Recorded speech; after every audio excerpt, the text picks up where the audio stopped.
Trigereshona. Hapana pachinofamba kusa kuti sha takaiswa muno kuti musapinda chakaiswa kudzinga but achidzinge asi dzinodzingika. Ukapanzwa panoparidzika munhu. Kuti chaakudzinga shiri handi chinhu chiri mumunda. Muridzi wemunda ndiye akaziva level of thinking yeshiri. Akati handiswereswe kumunda netype iyi. Zvino inongodzingwa ndisiko nechinhu chisingadzinge. That illustration will help you, I'm sure. So battle yezvinhu zviri kutadza kudya mumunda nokuti mune chinhu. Ukaparidzira shiri dziri muzasi memunda kuti ichi ndo chiri kukutadzisai kuti mudya ichi, regai ndichibvise mupinde dzinokuti great man of God, thank you for deliverance. Ndo zviri kutenderwa muvafundisi mukore uno. Ichi ndo chibvarura ichimira uzvo. Vanhu vangu vaparara nekushayiwa ruzivo. Iwe ndikapinda mumunda ndikatakura chine heti ndikatikanda muzasi memunda. Shiri nedzimwe mhuka dzinouya dzikandiita muni baba. Matirwira tatafa nenzara. Gamba maigona kupinda chirimo. Ibato haisi bato yechini, ibato yemind. Thinking capacity yeshiri haigoni kuziva kuti tsana havafambe havana chaunoita. So kana munhu asati ane knowledge concerning basa rakaitwa pamuchinjikwa, unodzingwa nezvisingadzingi. Ende anozokudzingira achakuchacha. Unenge wabatsirwa. Ichi ndo chibvarura. You need to know what Jesus did for you, man. I want my breakthrough. The back say, pamwe pacho haisi breakthrough, pakato breakwa kudara. People, they need to know him, man. Even 3 men were David announced what wakauraya Philistia. That was what they broke through. But the breakthrough yao is in David. Why? Nokuti David paakauraya Goliath, there was a signed covenant kuti ukandiuraya Philistia vachavaranda. Saka vakagaita tsima, havasi kugaidha kuti vakudefeate vakutadzisei kunwa. They are working for you. Where said the devil paanotsvaka kukufighta kana kuti muna Kristu haasi kukurwisa ada kukurwira. You don't know this. You know that the devil works for God. The problem is kuti asipa payroll and hazizive. Iyo inayo salvation yatiri kuparadzai. Rimwe basa rakabatwa rakakura, rakabatwa enemy more than Jesus. Saka wakanzwa Jesu ndiye akati zvapera, aida kuti vachaise. Kuti vavasenza. The devil works for God. Haasi papayroll chete. Nokuti basa rakabatwa pamuchinjikwa, he is a defeated foe. No matter pani madhimoni ari kuti kudii. Enzwaka madhimoni ane nharo kwete simba. Vanhu vanokonfyuza munhu ane nharo ngane power. Nharo nepower zvakasiyana. Solomon munhu ano kune mukomana aivhundusira kuchikoro. Vanhu vakasvika pakuti anorohwa. But asina kuita. Aitakataura newe sondokukuvadza ndokura. Uzowenzizo kuti ndokuwara. But pane mumwe mufana akazoti chuya tikuvadzane. Ropa dzakataka unegotiate kuti usadaro mufana. Do you know what there are times vanhu vanokonfyuza nharo nepower. Devil is powerless but ane nharo. Iwe unombonzwa dhimoni chiti handiende ndezvakwe. Zvinopera sei? Rinoenda. Vakatrainwa kuti mukaita nharo mumapasta hadizve nharo anokusiya. But kwakudiwa vane boldness neunderstanding yekuti the devil is powerless but ane nharo. Zvauri kurwa nazvo zvine nharo kwete simba, ane simba ndiJesu.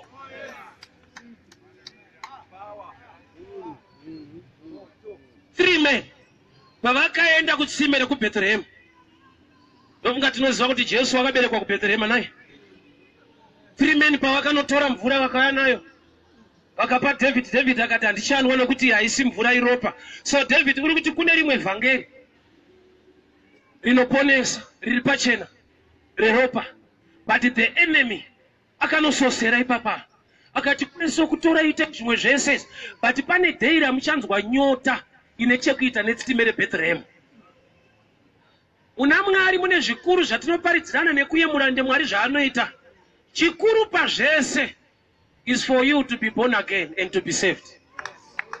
Whether unopinda inobvisa mari isingabvise neta chegumi isingaite ina pastor anotuka wamwe asingatuke, the end of the matter, you need to be saved.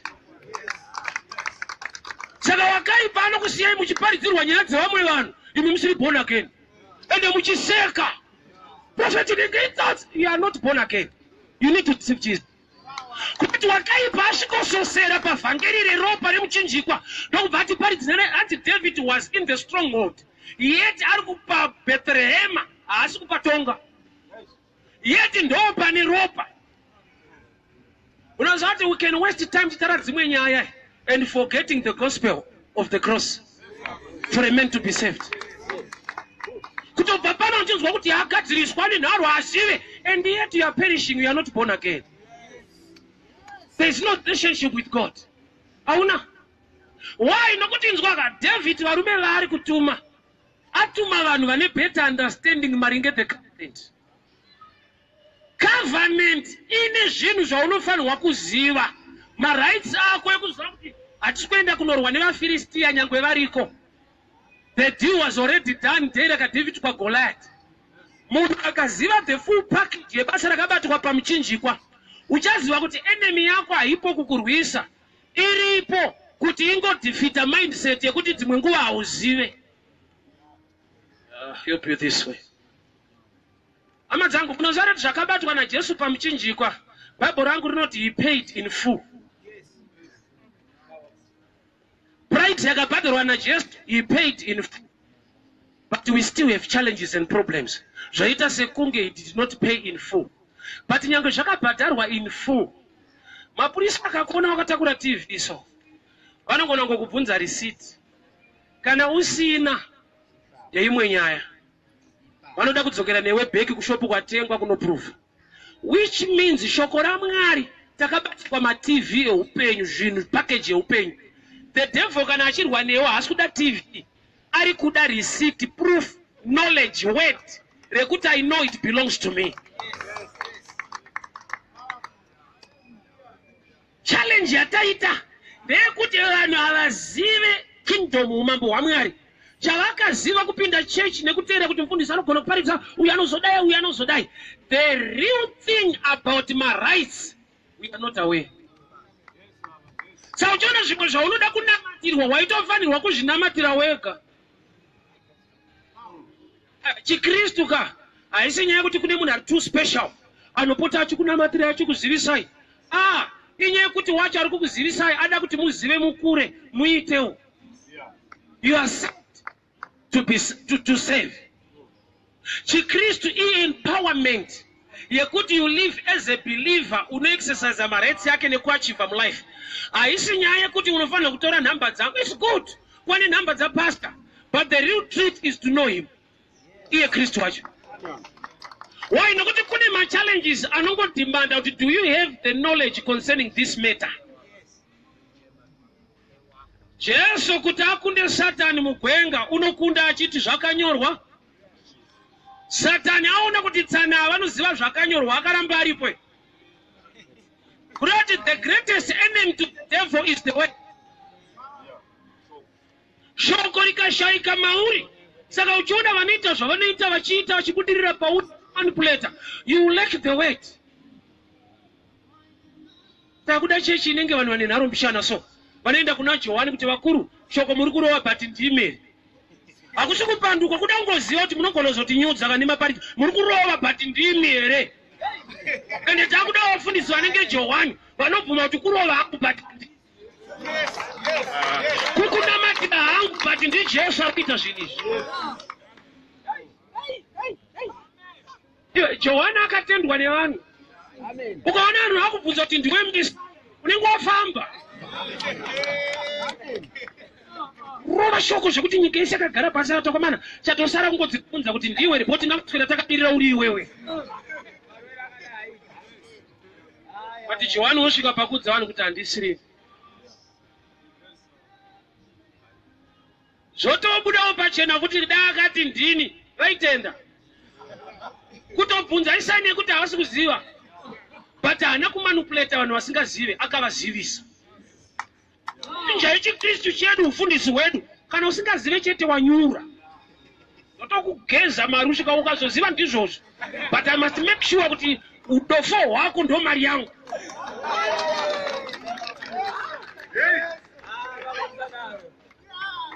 It takes me to the brothers of Joseph.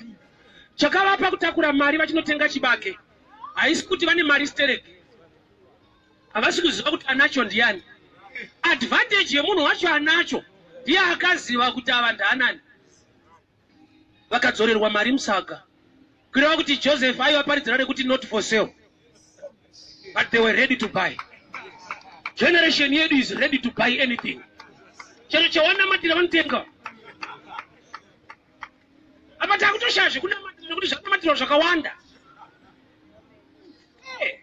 ivhu nevhu rakanamatirwa apera takutoshaya pekutangira mvura nemvura wesi chii chauchanamatira ukatengesa we zvapera asi kumira ari kufamba ndokuti paunozoda kutengesawo zvako so hazichabhadhara. Joseph knew these are my brothers. Chakamupa kudzorera mari hazvireva kuti haadi mari saka ona kune vamwe aitora anoida but blood ropa riri mari ndo the price tag to the brothers. Ropa raJesu rine zvarakabhadhara zvekuti ukasaziziva unobhadhara futi. Nekuti vafundisa generation yedu ana Joseph washoma yauya ndodzora une shuwa mukomanda kai aizve kana Joseph aidzora mara kuti namatiro nyasha idzodzo todzidawo wasi kudzora kashoma vanhu hati chokwada. So the revelation behind kudzorerwa mari kwakomana hazvida kuti Joseph haadi mari haasi kutora advantage yegift yake. He is gifted, he is supposed to benefit but he respects the blood. Chese chakabhadhwa neropa raJesu hachifaniri kuitwa profit neni. I'm not Jesus, I'm a preacher. Matthew 25 vanhu vakauya panzvimbo vachida chikomba vamwe vari foolish visions 5 oiri ndokubva yapera vakakumbira vamwe vari wise ndokubva vati no kuti sometimes kunyima iwisdom ibhaibhiri ka pastor anticho vanhu kunyima. Matthew 25 kune vakanyima vanhu bhaibheri rikaramba richivati vari wise. Apa unozogadzira imwe generation isina kunaka vanonyimana mukatu anoudza kuti zviri pana tikuenda kunyimira pa 25 yamateo mushaye mavhesi ka ndokunyimira muna mateo. I will explain deeper. Sei vakaramba vari wise. So varambirwa zvanzi vakaenda kunotenga mafuta somewhere pane kwavakamirira chikomba kuno ndokubva mafuta apera vakarambirwa nevamwe ndokubva vaziva futi kunotengeswa mafuta nemunhu asina kumirira chikomba ichocho. Unoziva kuti zvemafuta zvinogona kupedzisira ari abhizinesi zvisina mwari wacho mukati nekuti kuna aitotengesa mafuta asinei nechikombo zvekuti zvanzi vakatobva ipapo vakaenda kuraini kunotenga mafuta kunoti kuna tsano ndoziva kuti mafuta aane mari chechi iye haende kuchechi kwacho but anotengesera kuchechiko. So pavakabva pavakanotenga mafuta vadzoka mafuta vatenga chikomba ndopachakati aiwa hatizivane inda kuda mari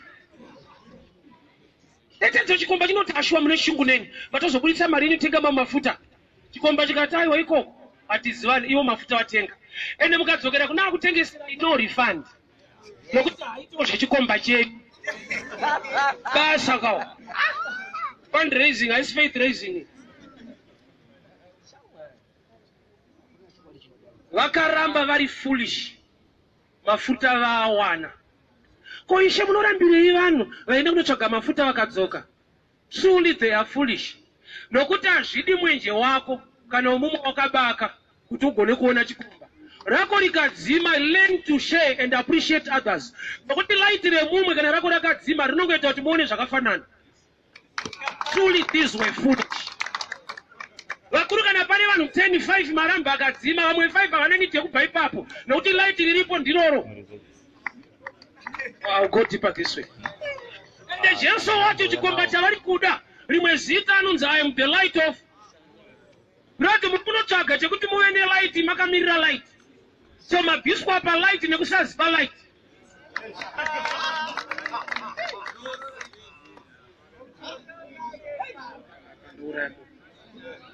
Ndijana. Andatonzwa zvimwe papa. It's the be light. Hear me very well. Vana vakabva panzvimbo vakanotsvaga mafuta. Kurati ari kwaita zvemafuta but asina ine zvavari kumirira. Chindinzwe mushe. David nyota yaainayo ndeyemvura but kwete mvura yese. Hanzi moyo wangu unoshira mvura yeBethlehem. Kurati dzimwe mvura dzese ndogona kunwa but kune dimension yeimwe thirst inongoda this kind of water. And mvura yacho kana yauya anwe zvanzi unodira pasi. Nokuti Jesu wacho paanouya ane ropa rinofanirwa kusuka zvivi zvevanhu nokuti vanhu vane nyota nezvivi zvavo zvinoda kutsukwa. Kana ropa racho rinosuka zvivi rauya akabayiwa parutivi rinofanirwa kuire. Saka David paanotora mvura yaari kuti ropa achidira pasi ari kuti nini David mwanakomana wangu Jesu anonzi mwanakomana waDavid akauya ndiye ane ropa richadururwa pasi nokuti pasi inyika pasi ndo munhu nokuti munhu ifu. Saka ari kuti kune ropa richauya kuzodhila nenyama zvivi zvanetsa vanhu thirst yavainayo panyama inotoda ropa raKristu nokuti panyama you cannot do it kana usina kugamuchira Jesu. You need the Spirit of God in you. So I'll go. So David, I don't understand that these are my brothers. I mean Joseph, I don't know these are my brothers. But the brothers, they are not aware that this is David. They might dimension in that to the Mario. Now what you could assume is wakaiti wa namngari. Kwete nokuti waibuziwa, but nokuti akakuziwa. Brothers are vasikuwana benefit because they know. But they are benefit because of the knowledge ilimuna Joseph. Une zvimwe zvawakaitirwa naMwari kwete nekuti yaprefu kana kuti unogona but nokuti Mwari vakanaka. Kumabhawa katatiri tine zvataita zvakauraya vamwe vangu ende zvimwe zvacho ndaivadzidzisa ndini ndopandakati shuwa ekta hafi ndine zvandakatovadzidzisawo zvinourayisa wakatofa ekta nokubva asara but chandadiscover haisi nyaya yekuti I'm a good actor. That's the grace of God. Mwari haunamate kuti akude. That's wrong concept. Unonamata nokuti anokuda. For God so loved the world. Kurati chakatanga kudiwa. Akuda ndokubva akupa Jesu sakunamata. Akusi kunamata kuti udiwe. Kunamata itori revelation yekuti ndinodiwa. Nokuti ukatarisa kumashure kwako usati wakunamata une nyaya dzawakabuda ukafungidzira kuti ilaki. Mabhodhoro ekendwa mbao tangwereka ndatakuta maroro kumadziro handina kuziva kuti Mwari atanga neni nichiniko. Kune munhu ari kumwe kuti pamwe ndikanamata Mwari ndobva ashandida otanga kuita zvinhu akatanga kuita kudhara. Jeremiah ndakakuziva usati wamudumbura mai vako kwete watendeuka usati wamudumbura mai vako usati waparidzirwa I knew you. Program yaMwari yakatanga newe from birth. Zvakuti dzimwe nguva unomudza kuti pamwe ndikanamata so ndobva ndava naMwari anewe but you are not aware. So David ati nyota ndinayo haidi mvura yesese. Osakune mwe situation yawinayo isingade rimwe vhangeri reserese inongoda vhangeri nechekuita neropa raKristu nokuti ropa raKristu rakanakira rinotaura. Bible rinoti the blood that speaks better things than the blood of Abel. Ropa rinotaura zvirinani darika raAbel. Do you know that the blood speaks? Mukomana akaramba nyaya yekumitisa musikana zvinonzi uyai tikuita DNA test titeste ropa. Iwe uchiramba vanoti uyai titeste. Havagutsikane nekuramba kwemuromo vanogutsikane nekuramba kweropa nokuti ropa ndo rinozokutengesa kuti ungotsika-tsika ndiye nokucharinoa ropa charakanakira harinyepe. Saka kana chikosara so vakatoda kukutestai kana kwapopota akutitesterei kuna chikonzoresa kaka ukangotesta unoti aiwa pane nyaya ropa rinokutengesa kuti chakatochaya inharo akichakachaya anozvizino ndokuone nguva kuchinetso ndakapiwa naye hauchafunga kuti ndakapa wani usaimwe problem soka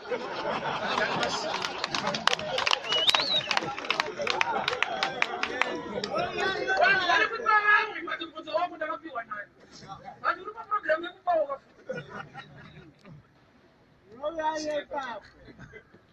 nyota ina David haisiye mvura yese yese ordinary zvanzi mwoyo wangu unoshuwira mvura dzeBethlehem kureva kuti kumwe kwese ukari kutonga ari in church but ane kind of test inotoda mvura yekuBethlehem and mvura yekuBethlehem is not easy to get kune vanhu variko vari kuita guard against those waters osapani pamba kuti wotarisa upenyu hwako zvakawanda zviri kufamba hazvo but chaicho chaunonyanyoda hachisi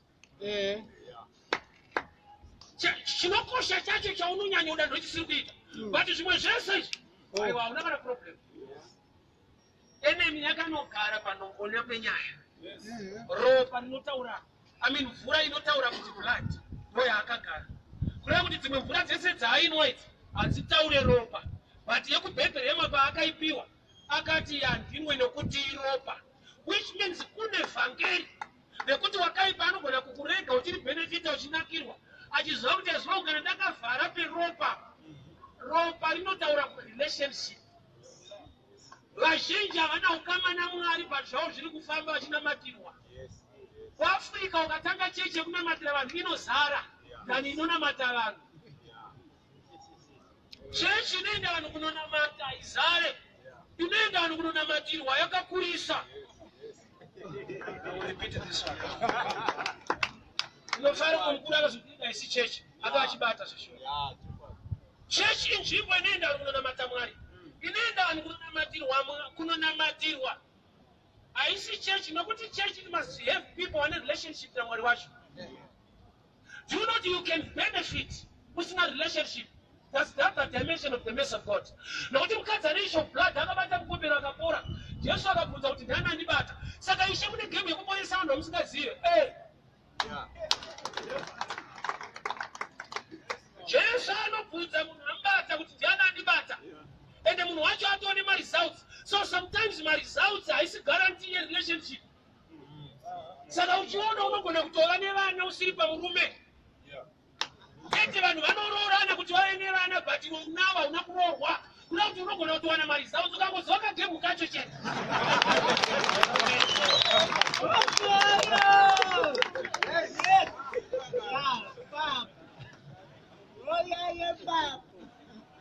kana kagemu kari kekunamatirwa kekusvidha kekudii idzowo magemu ese watamba ende benefit waanayo iwe sime reBethlehem hauna ropa rinotaura ukama naMwari but wawana mabenefits kubva kuna Mwari.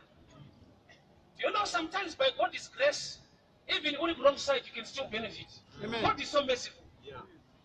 How can I preach this? God is so merciful. Mazwanda imwa ndichivhura ndikarwara neTB ndikaenda kumusha. God visited me in a dream, not when I was fasting and praying. That is for Mushanda reject. God is so merciful. But when Baja, we are going to do not tender. I know we are going to do tender. Can I go about Thomas? I do not know about Thomas was full of doubt, and Jesus came to Thomas. In the evidence by faith, you attract God. But there is another level in God. You are good in times of doubt. He can still visit you. Thomas attended, but the Jesus Bano Pinda Mumbana. I don't Thomas Sibata. The other side of God. He can visit you, and I guarantee you to right. He just loves you. Powerful. There are times you benefit outside, even in error. Once his family, wrong formula. Check the answer. Like a Buddha.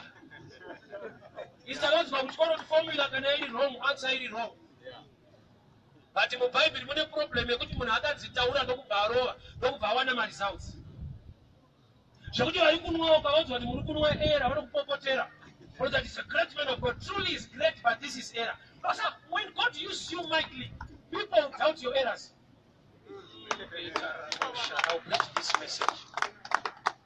I'll repeat. Even a wrong doctrine, heresy, your followers will claim it. People, they respect miracles than knowledge.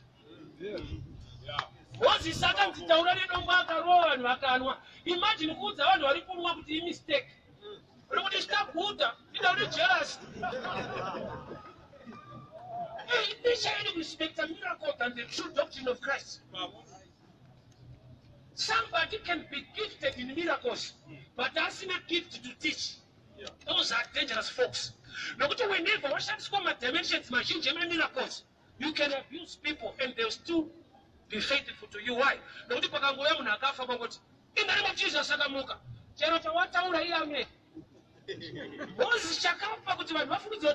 mistake, it is out. Sometimes God give people water. Error. I'll show you. Yese. Watch what you shut na mistake. Saga na file mistake moon.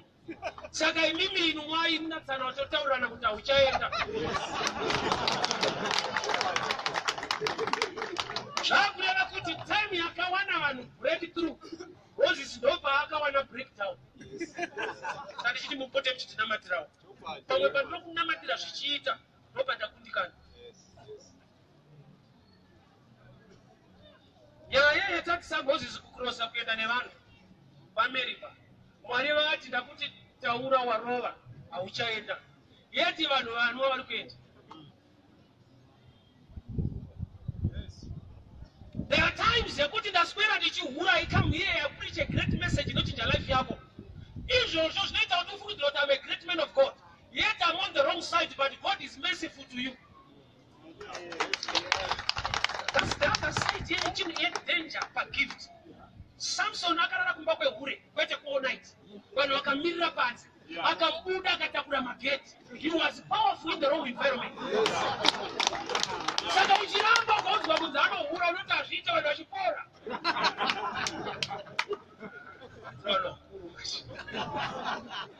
Baba kinzi kuenda anokudaro azviite anogona kudaro kenza ichienda unza vakanwa mvura paAmerica vakanwa mvura munhu asapinda.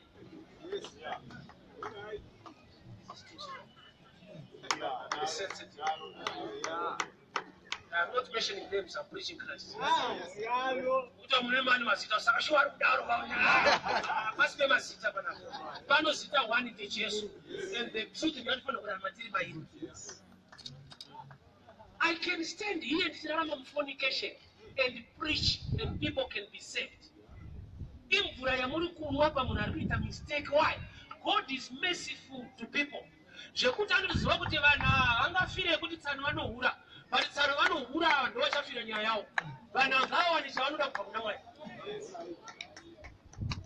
Saka tinofundisa kuda kunamatirwa. Nokuti ukaona muchiparidza so unofunga kuti ndokunamata. Chipo kunamata ndo zvandoita kwete zvandotaura.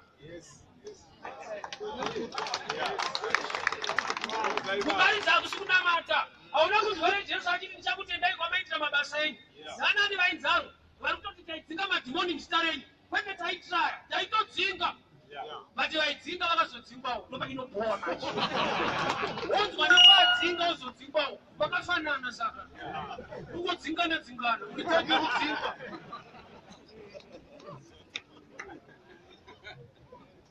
The greatest danger to miss heaven is when we are gifted, like preachers, prophets, those who are gifts. What the gifts of God are without repentance. Waraka kupa atokupa, a gift, but kunamata is a gift. Gift chinja wakapiwa whether waina mata house. So tuna kuna mwana kupa kuti kwatompa maika anopariza. The gift is in him. Jonah muribel, ani naro na Mwari. Akanopariza kuniniva kuti rese likatendeuka but chinzwa iye apedza kutendeutsa guta. Peter ane hasha na Mwari popota izvo ndo zvamuchaita vanavo. Jonah was so bitter, yet he preached a great message to people. Beware, gift nekunamata zvakasiyana. Muchinamatira wavafundisi. Aisakati mwanorova munhu waMwari man of God. Relationship chinhu chiri hidden. Haugona kubvunza Mwari kuti pasa vari sei. Kana vanongorova zvakadaro. Yondozoshama vakudzendai kwamaitira mabasa enyu. Yeti mabasa avataura naJesu. Can I continue on this statement? Jesu paanotendai kwamaitira mabasa enyu. Uri kunzwa kuti ati enyu. But ivo vati kudini? Taidzinga madhimoni muzita renyu. Vabudawo pachena kuti chataita kuti tidzinge renyu. Saka isu taakuenda kwataita edu. Kurati ipapa Mwari ari kuita rake. Inde rangu randoita kwari. Ndinogona kutopotsera denga rangu ini ndichiita rake. Taidzinga madhimoni muzita renyu. Kurati zita renyu ndoraita izvi. Edu mazita ane nyaya dzawo. So gift does not mean a relationship. You can be blessed, still born again. That's the mercy of God. But the truth is, you need Jesus. You must be born again. Mvura dzese munogona kunwa, but il come a time yekuti mvura yepaBethlehem ndoine nyaya. Nokuti haisi mvura iri ordinary. It's the blood. Ropa rinoreva relationship. Zvimwe zvese ngatiitirane pachechi. But do you worship God in spirit and truth? Kana kuti wakauya kuzonamatirwa, wakauya kuzotsvaga oil nemastika. It's high time you must get the revelation of the blood. David ati nyota handinayo haisi mvura iri ordinary. Varume ngatisvikei pakunzwa nzara yeukama naMwari kunofanira kunamata achindinzwa. Tofanira kuwirirana sababu wangu. Kwete kuti haisati zwane vanhu pasina kunamata. There must come a time yekuti une nzara nenyota yekuzivana naMwari. Kwete kuzivana nabishop naMwari. Relationship is the key. Yes, I know we have some religion, no one Christianity, which is a relationship. Men with God. Not a man with pastor, men with God. You need God. Shaya, I'm a gift to my way. Usa Shaya, the gift of the gift in you. Even you come and you watch. Nyota ya wina and you breakthrough kasapako, breakthrough marriage yako, the greatest breakthrough. It's in a name for God must break through you. Then have a relationship with you. Don't know where your son to Kuma, Janga society, put one away papa, attacks of paper. In time, they are together, Chiwa. Let them read watch. Put a good budget on sanitary Semana. But in time, was the border.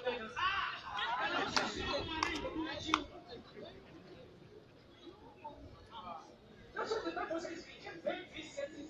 Who can matter by common sense you think of benefits more than relationship.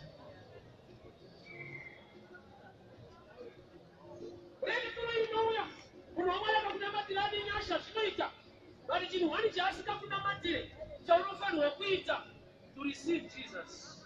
There's no difference. Hakuna anona matiro, mna matiro wacho unuti itaoweka. Pastor wana kuna kuprofita shukasa kwako. But ukama wako na Mwari chini chini personal. Saka ndopa ni strongholds. Kwa Filisti. Aladi kutuwe na ukama na Mwari. Wanda kutuwe church member. Supporter. Not born again. But anebasa akaisa matika pamoja karine kupasa. Zhizuri kufire. Iya achafaiwa. There must come a time. Yakuti nzare nenyota ya winayo is to have a relationship with Jesus. Wakura hakuna chino poa. Chakuti you gain everything and you lose heaven. The greatest treasure yakutakura kuyenda nayo is your relationship with God. But if only bachine basa, you must be born again. Warume nyota yatiri nayo iri too ordinary. Takuda nyota sila David ya Shuwira mvura za Bethlehem and mvura ya Bethlehem and rich also wakabere kwa Bethlehem. You must have a desire in relationship na we are going somewhere. Saka mwaraka separate wanongana Gideon. Bari kumwane miromo chete kumba bari kumwane maoko kawaida. Separation is dangerous. Nokuti bese vano kanwiro. Saka nyaya sekuti uri pa church. There's something deeper, greater than our church attendance. Kune rainwa ni maoko vachiisa pamuromo.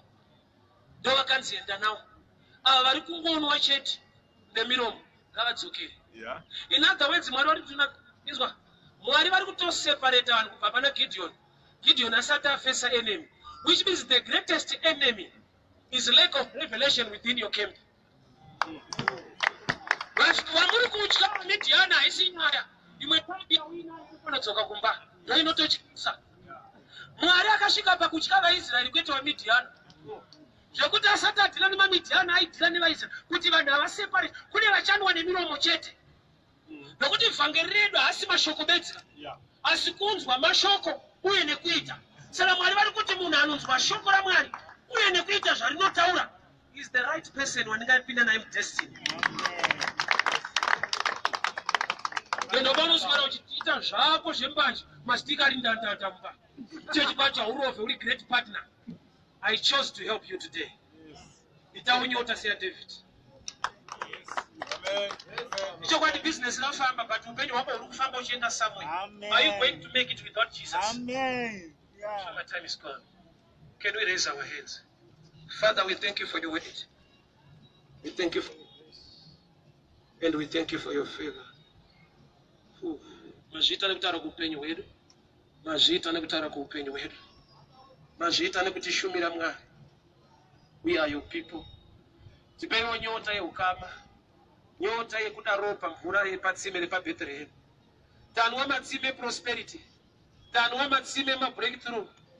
Asi Baba taakuda ropa inotipa guarantee relationship name. We thank you, Lord Jesus, for the gospel of the kingdom. Help us to accept the waters from the well in Bethlehem. Muzita de ropa la Jesu. Amen. And born again. I'm sure you have heard me very well. I see you join a church.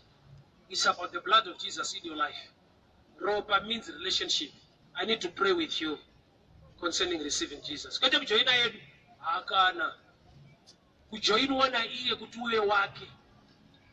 It's good to give if it pleases you to honor God.